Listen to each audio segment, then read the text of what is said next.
your prospect's eyes glaze over about 10 minutes into the meeting. You can feel it. They're there, but they're really not. And here's the thing, the problem usually isn't with what you're saying. It's that you're only saying it. Today, I want to talk about one of the most underrated skills I've seen separate the top 1% of financial advisors from everybody else. It's the ability to take the complex world of finance and make it simple. And in today's part 3 of our Missing Visuals in Finance series, we're going to cover exactly that. But before I get into it, I want to tell you a quick story. A few years back, during COVID of all times, I had a guy named Simon Bowen on the show. And Simon is one of the world's #1 authorities on visual-based thinking. For lack of a better term, he is a master at taking complicated ideas and drawing them in a way that anybody can understand them. And on that episode, he sketched out a framework. He calls it the futures model. It was on a screen share, and we covered it in about 10 minutes. A few weeks later, I get a random message on Facebook. It's from an advisor based out of Sweden. Not a Triad member. In fact, we didn't even exist yet. His name was Morton, and he told me he recreated that model just off the episode he watched, and it helped him close a $10 million client he had been chasing for months. He said that one drawing simplified everything, and the guy finally got it. That story has not only stuck with me, but that same scenario has played out over and over with financial advisors that we've coached on this visual technique. Because the more I looked around the industry, the more I kept seeing the same pattern. Brilliant advisors, incredible plans, but they're losing the room because they were trying to communicate the most important decision of someone's life using nothing but words. And here's what all the research shows. Vision is the brain's most dominant sense. The vast majority of the information we take in from the world comes through the optic nerve, through our eyes. And explaining a financial plan with words alone is like broadcasting a magic trick on the radio. That would be silly, right? Yet we do the equivalent all the time in finance. So today, we're going to show you a different way. And it all starts with one of these.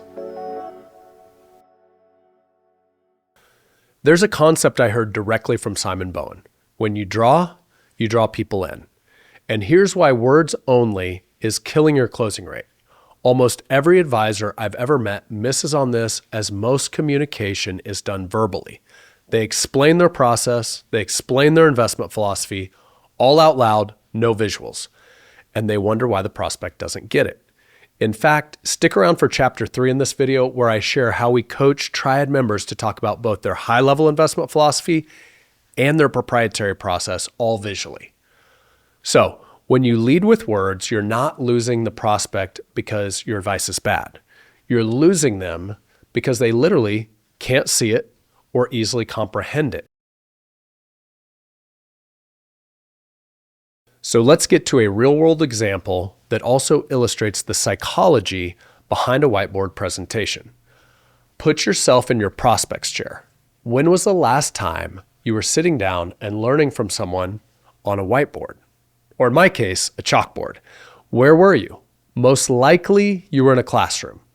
Think about the psychology of putting your prospects back in the chair of being a student. What does that make you? Well, obviously you're the teacher. So it is not only the concept of drawing that draws people in, but also the psychology of turning them back into a student so that you can educate them on the best options when it comes to their retirement, and more importantly, do it in a way that makes it as simple as possible. So here's a first action to take. Take the single most important concept you explain in a first appointment. The one you say out loud every single time. This week, what if you tried illustrating it on a whiteboard instead? One concept, one drawing, and watch what happens in the room when you stop talking and you start drawing. Another learning from years of observing advisors and what works and what doesn't in appointments. When you sit across the table and push your plan at a prospect, they naturally are going to push back. And that's just natural human behavior. It's our natural wiring. We resist anything pushed at us. What whiteboarding allows us to do is the model actually becomes the mediator. And it allows you to co-create a plan together. This fix is not to push harder or talk smoother. The fix is to put something between the two of you that when you draw a model on the whiteboard, that model becomes the mediator. Now you're not across the table from each other. You're standing side by side, both looking at the same picture. And you're building it together. And the energy of the entire room changes. It stops being a pitch and it becomes a conversation. That is the difference between selling a plan and building one. All right, back to another real world example. I don't know how many times I've heard advisors tell me they thought they were signing up to be a financial advisor, and in reality, most days they feel like a financial therapist. Well, if we expand on that concept, instead of the back and forth between you, the advisor, your prospects, imagine how that whiteboard, it now becomes a mediator or a therapist in a certain way to start to pull out the problems you need to solve where all parties can have an open dialogue. This allows you to co-create a plan together where everyone's heard, has a chance to speak, and comes to a solution. And not only does this work between you, the advisor, and your prospects, but oftentimes your prospects themselves, the couple across the table, many times, as you know, they aren't even on the same page. So now the whiteboard acts as a way for all parties to see things clearly. Okay, another action item. Is the visual you came up with in chapter 1 a topic that tends to create back and forth or some form of debate during your appointment process? Maybe it's something you tend to always get a lot of questions about. These type of subjects tend to make great models. Now, is there a way instead to turn this debate right here into a discussion that involves the whiteboard? Simon Bowen calls this choreographing. Did you notice how we use different colors? Did you notice the unveil? That allows you to pull your prospects into the visual model. And bonus tip, remember when that grade school teacher called you up on the whiteboard to do the math problem? You can do that with your prospects too. It's a great way to pull them even deeper into the discussion. Give it a try. I had one of my wealthiest and most successful friends make an observation that always stuck with me. He said, Brad, you know what I've found with most financial advisors? Their entire business, it's built on a personality. Well, I'm here to tell you that from my experience, he's spot on, and that's a problem if you want to scale a business that's bigger than you, maybe even take a vacation every once in a while, or have a business that's sellable someday. Well, unfortunately, all of what lives in your head, it works great until you need to hire advisors on your team. And that's where great models come in. They aren't just to simplify these concepts for your clients. It actually works for scaling a team as well. In every firm, about 85 to 90% of what you do looks pretty similar to everybody else in the industry. It's that 10 to 15% that's truly yours. It's your models, your stories and analogies that tie all these together. That's the genius people pay a premium for. But if that genius only lives in your head and you can't teach it, you can't transfer it, then you sure can't sell it. And the move is to take what you do intuitively and turn it into an organized model. Then that model holds the genius and you can hand it to your team. Okay, time for our final real-world example. And these are the 2 Triad models I mentioned earlier. This one, we call it safety income growth.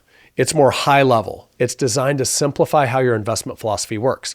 It explains where you allocate the money, safety, income, growth, and more importantly, the time horizon to create peace of mind during your retirement. We've got now, we've got soon, we've got later. Now, I'm not going to unpack the full model here, but conceptually, this is a high-level investment philosophy that simplifies asset allocation that can get really complicated for your clients and start to think about, here's the money we need right away, that emergency fund. And as a retiree, unfortunately, our old jobs don't keep paying us, so we probably need some sort of an income stream, 10, 15 years.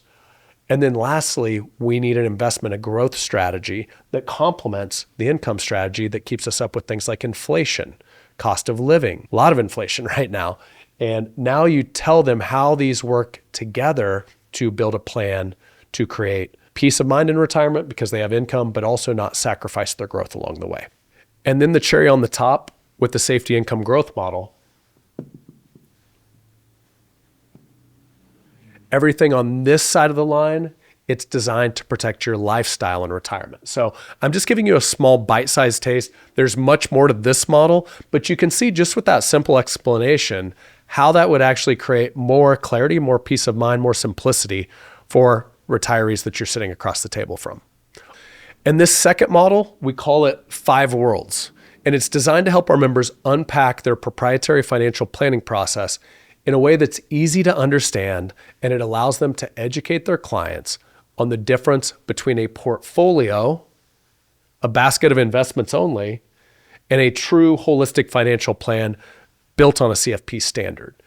And what's really cool, as you unpack and walk them through this, it correlates with safety income growth. This is the high level. This is going a little bit deeper.